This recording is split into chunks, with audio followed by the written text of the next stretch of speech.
Olá, queridos telespectadores deste bate-canal, tudo bem com vocês? A aula de hoje é sobre matéria, substâncias e misturas. Sim, isso quer dizer que é uma aula 3 em 1. Tem bastante conteúdo e cada um depende do outro, tá? Logo, você precisa entender tudo com bastante clareza para que você consiga entender o conceito seguinte, tá bom?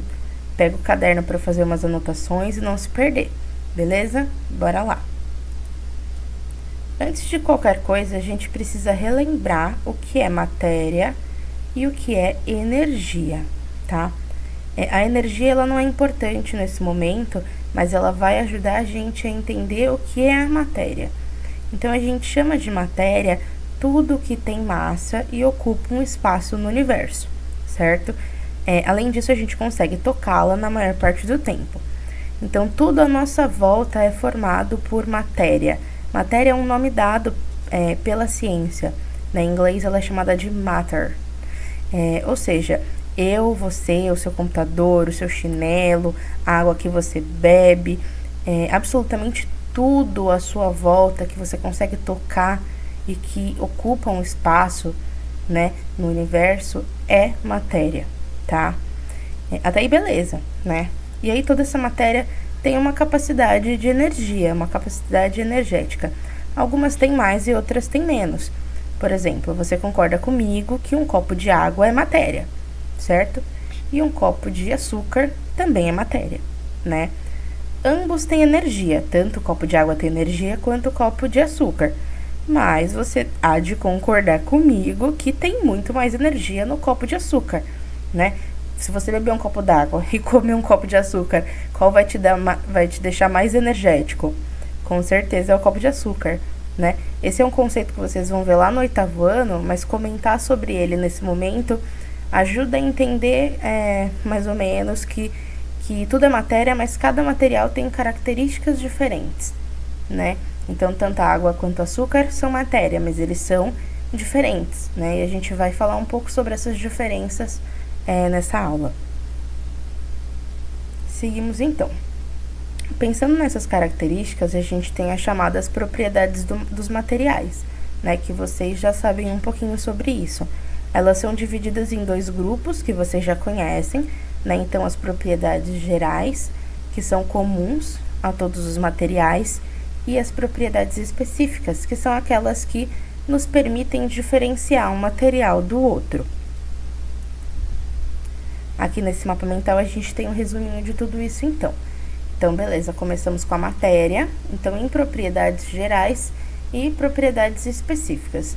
As propriedades gerais são aquelas comuns a todos os materiais, ou seja, todos os materiais têm essas propriedades iguais, né? Então, exemplos, os que a gente viu na outra aula. Então, impenetrabilidade, divisibilidade, elasticidade, inércia, massa, volume, compressibilidade. Isso quer dizer que a massa de todos os materiais são iguais? Não, mas todos eles possuem massa. Todos eles possuem volume, certo? Já em propriedades específicas, são aquelas que permitem que a gente diferencie um material do outro, beleza? Então, por exemplo, ponto de fusão, que é a qual temperatura esse material passa do estado sólido para o estado líquido. Ponto de ebulição, que é a temperatura em que esse material ferve, né? Passa do estado líquido para o estado gasoso. Densidade, solubilidade, ou seja, a capacidade desse material de ser dissolvido em água, por exemplo. Dureza, cor, o sabor dele, o cheiro dele, né? Essas coisas são diferentes entre um material e outro. Então, se você coloca um copo de água e um copo de açúcar, vai ter diferença em todos esses aspectos, tudo bem? Então, aqui algumas propriedades específicas da água, para a gente entender alguns exemplos. Por exemplo, a água ela é inodora, ela não tem cheiro, tá? Ela é insípida, isso quer dizer que ela não tem gosto, né? E ela é incolor, ou seja, ela não tem cor. Se você for comparar esses 3 aspectos, cheiro, gosto, né, sabor e cor, da água com outro material, você vai perceber que é diferente, né? Faz aí na sua cabeça a comparação com um copo de açúcar, que é do que a gente estava falando agora há pouco, né? Ok, a gente estava falando de matéria, mas eu já entendi quem é essa matéria, mas do que essa matéria é feita, né? Ok, já que a gente estava falando de matéria, vamos entender do que ela é feita. Eu tenho certeza que o Renato, o Arthur e o Lucas vão adorar essa aula, porque eles já falaram sobre isso comigo no comecinho do ano. Toda matéria é feita de átomos. Sim, tudo aquilo que tem massa e ocupa um lugar no espaço é matéria e, consequentemente, é formado por átomos, tá? Átomos são partículas muito pequenininhas e eles formam tudo que está à nossa volta, né? E é considerado matéria, é formado por átomos. Vamos olhar esse átomo mais de pertinho. Esse desenho de átomo você já deve ter visto em algum momento da sua vida, né? E ele é a última versão, digamos assim, do átomo, né? A gente já teve várias ideias, várias teorias de como esse átomo poderia aparecer, e essa é a mais aceita até então, né? Então, os átomos são as partículas que formam toda a matéria. E aí, os átomos também são formados por alguma coisa, né? Eles são compostos por 3 pequenos elementos, sendo eles os prótons, os nêutrons e os elétrons. Meu Deus, parece difícil, mas eu juro que é muito fácil. Esse é o átomo, certo? Aqui dentro do átomo, a gente tem uma região que chamamos de núcleo. Aqui a gente tem os prótons e os nêutrons. E aqui em volta a gente tem essas linhas, que é o que a gente chama de eletrosfera. E nessa eletrosfera passam-se os elétrons, tá? Que é um outro componente desse átomo. Você não precisa, nesse momento do 6º ano, decorar quais são as partes do átomo ou a eletrosfera, tá? Você precisa entender que é o átomo que forma toda a matéria. Aqui a gente está dando uma olhadinha mais de perto para vocês verem que é muito tranquilo. Então, aqui mais uma imagem do nosso átomo, tá? Então, isso que você vê se movendo são os elétrons, que são cargas negativas desse átomo. Dentro, então, a gente tem os prótons e os nêutrons. Os prótons têm carga positiva e os nêutrons carga neutra, como o nome já diz, né? Então, os prótons e os nêutrons se juntam para formar o núcleo desse átomo, e esses elétrons ficam em volta, né? Se movendo e formando essa flor aqui, que é a eletrosfera. Seguimos então. Vamos entender o quão pequenininho esse átomo é, tá? Isso aqui é só para você entender como o átomo é pequeno. Pensa em você. Você é um organismo vivo, certo? Um ser humano. O seu corpo, ele é formado por um conjunto de sistemas, certo? O seu sistema digestório, o seu sistema urinário, o seu sistema tegumentar, tá? E aí o seu sistema, cada sistema seu, na verdade, é formado por um conjunto de órgãos, certo? Então tem o coração, o rim, o pulmão, por exemplo. O seu órgão, ele é feito por uma pele, certo? Ele é feito por paredes. Essas paredes a gente chama de tecido. E esse tecido, ele não é só um bloco de pele que tá lá, né? Ele é feito por células. E aí essas células são feitas de pequenos átomos. Então, se a gente já sabe que a célula é tão pequena que só dá para ver com o microscópio, imagina o átomo. O átomo não dá pra gente enxergar, tá? Então, isso aqui é só para vocês entenderem o quão pequenininho esse átomo é. Beleza, chegamos em uma parte muito importante. Você sabe o que é H2O? H2O é a representação química de uma molécula de água, tá? Então, quando a gente fala H2O, a gente quer dizer que, veja bem, tem um H e tem um 2 do lado. Isso quer dizer que tem 2 Hs. E o O não tem nenhum número do lado, então quer dizer que é 1, certo? Então, H2 quer dizer que tem dois átomos de hidrogênio. Opa. 2 átomos de hidrogênio. E esse O diz que tem um átomo de oxigênio. Hidrogênio e oxigênio são substâncias químicas, né? Então, para formar a água, a gente junta esses átomos? 2 átomos da substância hidrogênio e 2 átomos de oxigênio. Os 3 juntos formam o que a gente conhece por água, tá? E aí você vai ter uma molécula com essa carinha. Hidrogênio, hidrogênio e oxigênio. Tudo bem? Vamos seguir então. Essas substâncias das quais a gente já está falando, então chegamos na segunda parte da aula, essas substâncias elas podem ser puras ou podem ser misturas, certo? Então, substâncias puras são aquelas feitas por um único tipo de material. Por exemplo, a água é feita só de água, o ouro, o diamante, a prata. Então, são substâncias feitas de uma coisa só. Já as misturas são aquelas feitas da mistura de vários materiais, certo? Lembra quando a gente falou de rochas, que aí a gente tinha algumas que eram puras, outras que eram a mistura de várias outras, tá? Então, misturas, por exemplo, o leite não é só leite, né? Na verdade, ele é mistura de água com lactose, com gordura, com açúcar, né? O pão, ele não é só um pão, ele é uma mistura de farinha de trigo com leite, com ovo, com água, né? E o granito também é uma mistura de vários tipos de rocha.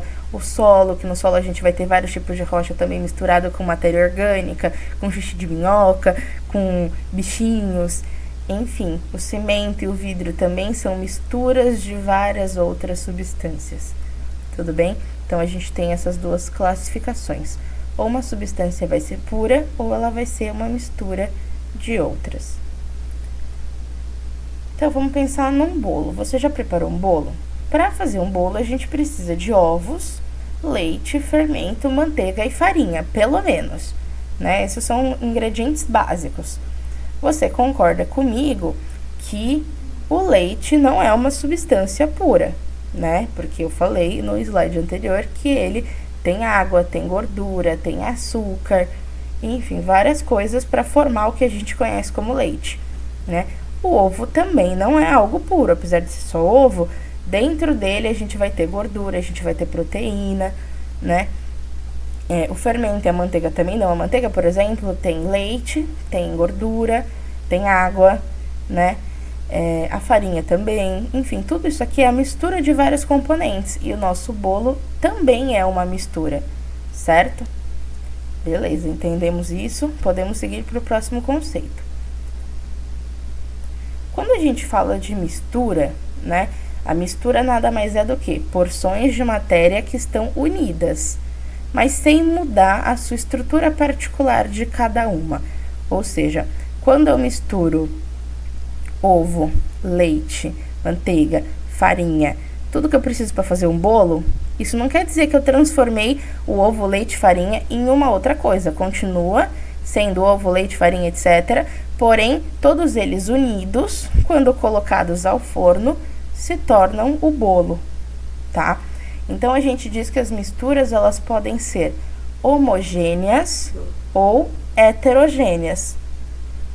E a gente vai entender o que isso quer dizer agora. As misturas homogêneas são aquelas que a gente só enxerga uma única fase, ou seja, elas se misturam por completo e você vê uma coisa só, tá? Então, homogêneas se misturam. Por exemplo, água com açúcar. Se você põe açúcar na água, claro que você não vai colocar 1 quilo de açúcar em uma colher de água, né? Você põe uma quantidade ok. Mistura água e açúcar, misturou, você vai ver que vai ser uma coisa só, depois que o açúcar se diluir, né? Então, é uma mistura homogênea. Já uma mistura heterogênea é uma mistura que não se mistura, ela tem 2 fases ou mais, né? Vai depender de quantas coisas você colocou aqui dentro. Aqui nessa nossa mistura, a gente tem água e óleo. Água e óleo não se misturam, então embaixo você vai ter a camada de água, em cima você vai ter a camada de óleo. Concorda comigo que tem 2 camadas? Se tem 2 camadas, a gente diz que tem 2 fases, logo é uma mistura heterogênea. Tudo bem? Seguimos. Voltando a falar um pouquinho sobre a água, e vocês vão ver que isso aqui vai fazer todo sentido lá no final, a gente diz que a água é um solvente universal, né? Ela é a substância mais abundante no planeta, a que está em maior quantidade, né? E ela está presente na composição de praticamente tudo, né? Então tem água no nosso corpo, tem água nas plantas, tem água no suco que a gente bebe, tem água nos mares, oceanos, enfim. E por que a gente diz que a água é um solvente universal? Vamos entender. Chamamos a água de solvente universal porque ela é capaz de dissolver um grande número de substâncias, tá? Isso quer dizer que se você misturar alguma coisa com água, a chance de isso se misturar e se dissolver é muito grande, tá? A água dissolve quase tudo, beleza? E aí aqui a gente tem um GIF mostrando um liquidificador fazendo uma vitamina, certo? Então a gente tem kiwi, morango, uns blueberries, aí colocou banana e colocou gelo. Você concorda comigo que gelo é água, né? O gelo ele aparece bem aqui no finalzinho, ó, meio branquinho. Tá vendo? Colocou o gelo. Então a gente colocou frutas e colocou água, tá? Lembra que eu falei que a água é um solvente universal? Então aqui nessa nossa vitamina, o solvente é a água, certo? A água é um solvente. E as frutas, nesse contexto, o que elas são? Elas são o que a gente chama de soluto. Então, nesse caso, a água é chamada de solvente, porque ela é o que está dissolvendo, e as frutas são o soluto. A gente poderia, nesse caso, trocar a água por suco de laranja, laranja espremida. O suco de laranja seria o solvente e as frutas seriam o soluto. Tudo bem? Então, vamos seguir. Então, quando a gente mistura um solvente e um soluto, a gente não chama de mistura, a gente chama de solução, certo? Então, aqui a gente tem a água e uma substância azul, que eu não faço a menor ideia do que é, sendo misturada, tá? Então, a água é o nosso solvente e essa substância azul é o nosso soluto. Quando os dois se misturarem, a gente vai chamar esse conteúdo aqui de solução, tá? E as soluções podem ser diluídas ou concentradas. Vamos entender melhor. Uma solução diluída quer dizer que tem mais solvente do que soluto, tá? Então, quando tá mais diluído, quer dizer que tem menos soluto. Então, eu coloquei no meu liquidificador 1 litro de água e um moranguinho só. O meu suco vai estar muito fraco, ele vai estar diluído, certo? É uma solução diluída. Agora, se eu coloco mais soluto, né, mais morango, no nosso exemplo, se eu coloco lá um copo de água e uma caixa de morango, vai estar muito concentrado, vai estar muito forte. Por quê? Porque tem pouco solvente e muito soluto. Tudo bem? Bom, eu espero que você tenha entendido. Por hoje é só. Qualquer dúvida, assiste a videoaula mais uma vez. Coloca suas dúvidas nos comentários que eu vou tentar te ajudar. E bons estudos!